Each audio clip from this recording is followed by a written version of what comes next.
we're interested in the questions of what is the tumor cell surrounded by. And so when tumors start out and then spread to new places, they're surrounded by lots of different cells in the microenvironment.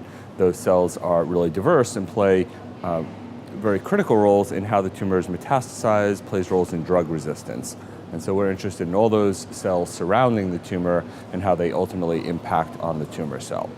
And then most recently, what we've been studying is a particular cell type in the microenvironment, which is called an adipocyte, or a fat cell.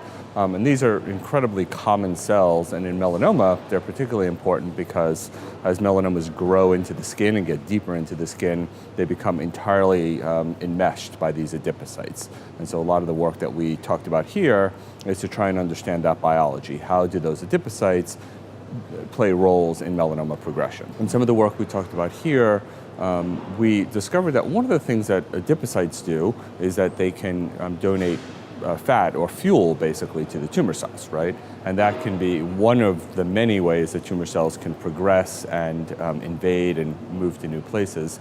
And so I think the big question that we left open to a certain degree is, can we therapeutically target that? And we have hints in the manuscript that we can, but I think that's going to take a lot more work, because going from a basic discovery to bringing that to the development of a potential therapeutic is still a very long road. Even today, that takes a while.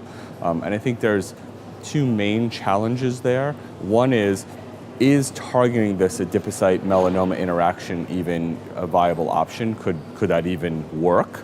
And then the second is, even if that is an option, can we ever identify molecules, drugs, that could do that efficiently? And I think those are two really open questions right now, because it's entirely possible that targeting this interaction might be too toxic, or all the usual problems with drug development. I think these are just open questions.